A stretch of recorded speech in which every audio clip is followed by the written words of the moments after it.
was Christmas on the island of Sodor. All the engines were working hard. Thomas and Toby were busy carrying people and parcels up and down the branch line. Everyone was happy.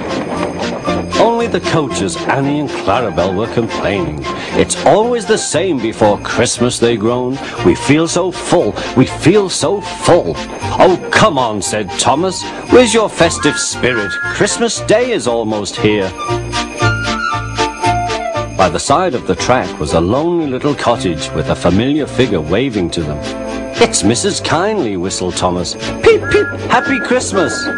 Thomas always felt better for seeing her. Christmas just wouldn't be Christmas without Mrs. Kindly. When work was over, Thomas went to see the other engines. All their coats had been polished. Ha, said Gordon, just look at us. Your driver will have to work fast to get you as smart as us. Never mind that, replied Thomas. I've something important to say. Do you realize it's a whole year since Mrs. Kindly saved us from a nasty accident? You remember when she was ill in bed and... Yes, of course, interrupted Edward. You told us how she waved her red dressing gown out of her window to warn you about a landslide ahead. And you and Toby gave her presents, Percy joined in. And the Fat Controller sent her to Bournemouth to get better. But, said James and Henry together, the rest of us have never thanked her properly. Exactly, said Thomas. So now I think we should all give her a special Christmas party. Everyone was getting very excited, and the drivers felt sure that the Fat Controller would agree, as indeed he did. The engines were all busy making plans when silence fell. The Fat Controller had bad news. The weather's changed badly. Mrs. Kindly is snowed up. Toby says he'll help to rescue her. You must help too, Thomas. There's no party unless you do. Thomas hated snow, but he said bravely, I'll try, sir. We must rescue her. We must. There's a good engine. You and Toby will manage splendidly. Thomas charged the snowdrifts fiercely. Sometimes he swept them aside. Sometimes they stuck fast, and the men had to loosen them.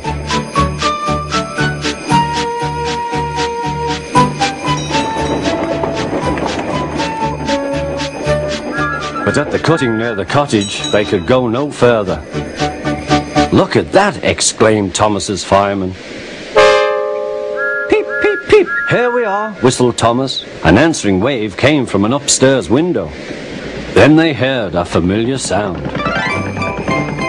That's Terence, said Thomas. He's come to help too. Sure enough, Terence had a snowplow and was working hard to clear a path to the railway line in safety. At long last the rescue was complete. Percy took the tired workmen home. Terence said goodbye to Mrs. Kindly and promised to take care of her cottage as he watched them all set off. The engines made good time. No more snow had fallen, but the yard was dark. Thomas's heart sank. Suddenly, all the lights went on. What a marvelous sight awaited Mrs. Kindly. Well done, said the Fat Controller. I'm really proud of you all. Mrs. Kindly especially thanked the smaller engines. Thomas and Toby are all friends, she said. And now, Percy, you are my friend too. Percy was very pleased. 3 cheers for Mrs. Kindly, he called. Peep, peep, peep. They all whistled. We wish you a Merry Christmas. We wish you a Merry Christmas. We wish you a Merry Christmas and a Happy New Year.